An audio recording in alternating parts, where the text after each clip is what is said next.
क्योंकि जो भी औरत पायल पहनकर घूमती वो उसी रात गायब हो जाती। वहीं गांव का जोगी नाम का आदमी देर रात जल्दी जल्दी चलते हुए शहर से गांव आ रहा होता है। अरे भाई, आज तो शहर से काम करके गांव आने में काफी समय लग गया। आज तो हमारी जोरू घर जाते ही हमें बहुत पीटने वाली है। कई दिनों से बोल रही है कि उसके लिए मैं एक पायल ले आऊं, लेकिन अब मैं उसे कैसे समझाऊं कि उसके लिए पायल पहनना कितना खतरनाक है। खैर, मुझे अब जल्दी घर जाना चाहिए, नहीं तो कोई रास्ते में मिल गया तो हमारा तो यह काम तमाम हो जाएगा। ऐसा कहते हुए जोगी जल्दी जल्दी कदम बढ़ा रहा था। तभी उसके पीछे पायल की आवाज आती है। अरे भला, इतनी रात में कौन औरत मेरे पीछे पीछे चल रही है? जोगी पीछे मुड़कर देखता है तो उसे कुछ भी दिखाई नहीं देता। तभी वो कहता है, कौन है? कौन है? अरे भाई, कोई तो सामने आओ। ऐसे डराओ मत, नहीं तो मेरा फेफड़ा यहीं बाहर आ जाएगा। ये कहते हुए जोगी फिर से जल्दी जल्दी आगे जाने लगता है। तभी उसे फिर से पायल की आवाज आने लगती है। लगता है यहाँ कोई चुड़ैल तो नहीं है। अरे भागो रे!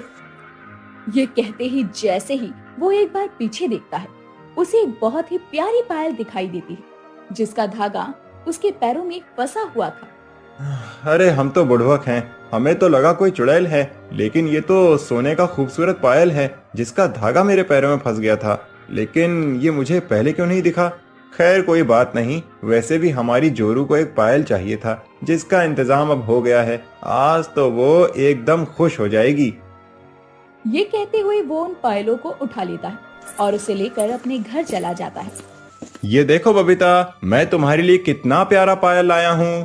अरे वाह मेरे राजा जी, आज तो आपने मुझे बहुत खुश कर दिया। लाइए मुझे दीजिए, मैं पहनकर देखती हूँ कि मेरे पैरों में कैसी लगेगी। ये कहते ही उस पायल को वो अपने पैरों में पहन लेती है और कहती है, अरे कल मैं अपनी पड़ोस की सहेलियों को जाकर इस पायल को दिखाऊंगी। इसे देखकर वो सभी बहुत जल्दी लगेगी। चलिए आ जाइए, खाना खा लेते हैं। वो दोनों पायल के मिलने पर खुशी में सब चीजें भूल जाते हैं कि गांव में पायल पहनना मना है। जिसके बाद जोगी और बबीता खाना खाकर सो जाते हैं। लेकिन जैसे ही आधी रात होती है, बबीता के पैर में खुजली होने लगती है। अरे पता नहीं आधी रात को मेरे पैरों में इतनी खुजली क्यों हो रही है।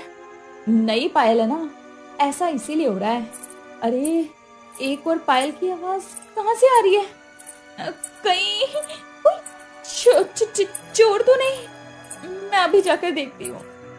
बबीता उस पायल का पीछा करते करते घर से बाहर जैसे ही आती है, उसके सामने एक बड़ी ही भयानक चुड़ैल दुल्हन आ जाती है। चुड़ैल, अरे कोई मुझे बचाओ। जोगी जी कहाँ हो आप?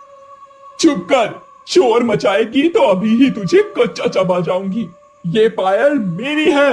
मेरी ये पायल रास्ते में कहीं गिर गई थी जिसे तूने पहन रखा है। वैसे भी जो भी इस गांव में पायल पहनेगा, मैं उसे पायल बनाकर अपने साथ ले जाऊंगी। तू भी अब पायल बनने के लिए तैयार हो जा। नहीं ऐसा मत करो, मुझे माफ कर दो, मैं भूल गई थी। गांव वालों, जोगी जी मुझे इस पायल से मतलब चुड़ैल से बचाइए। बबीता चुड़ैल के आगे बहुत विनती करती है, लेकिन चुड़ैल उसकी एक नहीं सुनती और उसे एक पायल बना देती है और अपने साथ ले जाती है। अगली सुबह जोगी अपनी जोरू को याद करके गांव वालों के सामने रोता है। मुखिया जी, आप कुछ करते क्यों नहीं? उसी चुड़ैल का काम है, हमारी जोरू को बचा लीजिए। हमने पहले ही गांव वालों को बोला था कि गांव की कोई भी महिला पायल नहीं पहनेगी, लेकिन फिर भी तुम ये बात भूल जाते हो। भला मैं इसमें क्या कर सकता हूँ? ऐसे ही दिन से रात हो जाती है। कैलाश की पत्नी मीना जाने अनजाने पायल पहने हुए लघु शंका की तलब में जल्दी जल्दी गांव से बाहर जा रही होती है। अरे जल्दी जल्दी पैर चला मीना, नहीं तो तेरा आज रायता यही फैल जाएगा। अरे ये क्या, मैं तो पायल पहनकर आ गई। कोई नहीं, मैं जल्दी से खेत में जाकर आ जाऊंगी। मीना ने अभी इतना कहा ही था कि तभी वहाँ पर चुड़ैल आ जाती है और कहती है, ये पायल मेरी है और इसे पहनकर तू रात में घूम रही है। अरे चुड़ैल, अरे जी अभी मुझे जाने दीजिए, अभी मैं बहुत जल्दी में हूँ, नहीं तो यहाँ पर गड़बड़ घोटाला हो जाएगा। घोटाला वोटाला में कुछ नहीं समझती। तूने मेरी पायल पहनी है अब मैं तुझे अपने साथ ले जाऊंगी, वो भी पायल बनाकर। जिसके बाद चुड़ैल उसे भी अपने जादू से पायल बनाकर अपने साथ ले जाती है और अगली सुबह कैलाश पंचायत में मुखिया से कहता है, मुखिया जी, कल रात वो चुड़ैल मेरी पत्नी को भी अपने साथ ले गई। अरे भाई जोगी, अब हम दोनों क्या करें? कल रात ही वो चुड़ैल मेरी पत्नी को भी अपने साथ ले गई। अब तो हम दोनों शादीशुदा रंडवे हो गए। हाँ कैलाश भाई। कैलाश और जोगी, तुम दोनों अब औरतों की तरह रोना धोना बंद करो। अब हम सबको मिलकर कुछ ना कुछ तरीका तो निकालना ही होगा। मैं आज रात ही तांत्रिक बाबा को बुला लेता हूँ, अब वो ही हमारी सहायता कर सकते हैं। जिसके बाद मुखिया तांत्रिक जी को रात तक बुलाकर ले आता है। गांव वालों, मैं तुम्हारी मदद जरूर करूंगा। मुखिया, मुझे एक पायल चाहिए ताकि मैं उस चुड़ैल को यहाँ बुला सकूं। इसके बाद गांव का मुखिया एक पायल तांत्रिक को देता है। जिसके बाद तांत्रिक कुछ मंत्रों का जाप कर उस चुड़ैल को अपने पास बुला लेता है और पूछता है, ओ दुष्ट आत्मा, आखिर तू क्यों एक एक करके जो भी पायल पहनता है उसे अपने साथ ले जाती है? बता मुझे। तांत्रिक, तू जैसे पाखंडियों को मैंने बहुत देखा है। चला जा यहाँ से, नहीं तो आज तुझे भी पायल बनाकर अपने साथ ले जाऊंगी। घमंडी चुड़ैल, तू अपने अहंकार में चूर है। तू ऐसे नहीं बताएगी, मैं तुझे अभी बताता हूँ। इसके बाद तांत्रिक चुड़ैल के ऊपर कुछ अभिमंत्रित भभूत फेंकता है। जिसके बाद चुड़ैल तड़पते हुए बोलती है, बताती हूँ, सब बताती हूँ। मेरा नाम रूपा है। आज से 5 साल पहले मेरी शादी हुई थी और मुझे बचपन से ही पायल पहनने का बड़ा शौक था और मैं अभी नई नवेली दुल्हन ही थी। तब मेरे प्रीतम ने मुझे एक प्यारी सी पायल लाकर दी। उसी समय गांव में किसी प्रेत आत्मा का साया बताया जा रहा था। रूपा, ये पायल भी तुम्हारी तरह बहुत ही सुंदर लग रही है, लेकिन इसे पहनकर तुम ज्यादा घूमना मत, कहीं कोई तुम्हें चुड़ैल ना समझ ले।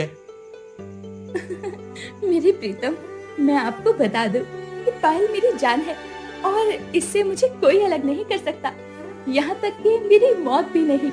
अच्छा ठीक है बाबा, अब ऐसे ही रात भर पायल को ही देखती रहोगी या सोओगी भी?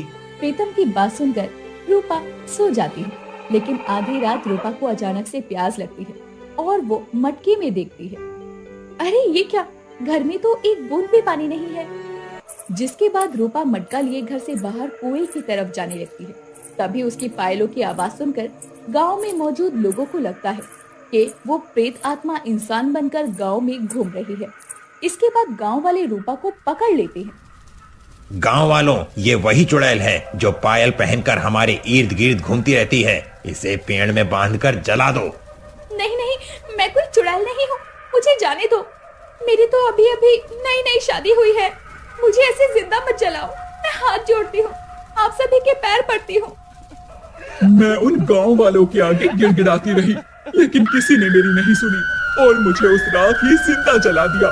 तब से मेरी आत्मा मेरी पहनी हुई पायल में जा बसी और वहीं मेरे पति भी ये सब देखकर मर गए। अब मैं एक एक करके गांव में जो भी पायल पहनता है उसे अपनी शक्तियों से पायल बनाकर अपने साथ मेरे जलाए हुए पेड़ पर लटका देती हूँ। मैं किसी को नहीं छोड़ूंगी। मैं अपना बदला जरूर लूंगी। देख चुड़ैल, मैंने माना कि तेरे साथ बहुत नाइंसाफी हुई है, लेकिन अब तू यहाँ से चली जा। ये जो कुछ भी हुआ वो गांव वालों से जाने अनजाने में हुआ, तो अब गांव वालों को माफ कर, इस लोक से हमेशा हमेशा के लिए चली जा। नहीं, नहीं जाऊंगी, मैं कहीं नहीं जाऊंगी। तांत्रिक और चुड़ैल के बीच में बहस हो जाती है। तभी तांत्रिक क्रोध में आकर अपने हाथों से अभिमंत्रित गंगाजल उसके पहनी हुई पायल पर छिड़क देते हैं, जिसके कारण चुड़ैल जलने लगती है और कहती है, तांत्रिक, ये तूने ठीक नहीं किया, मैं फिर से आऊंगी, जरूर आऊंगी। ये कहते हुए वो चुड़ैल जलकर भस्म हो जाती है। वही पायल बनी सारी औरतें वापस से इंसानी रूप में आ जाती हैं और सब कुछ पहले की तरह ठीक हो जाता है।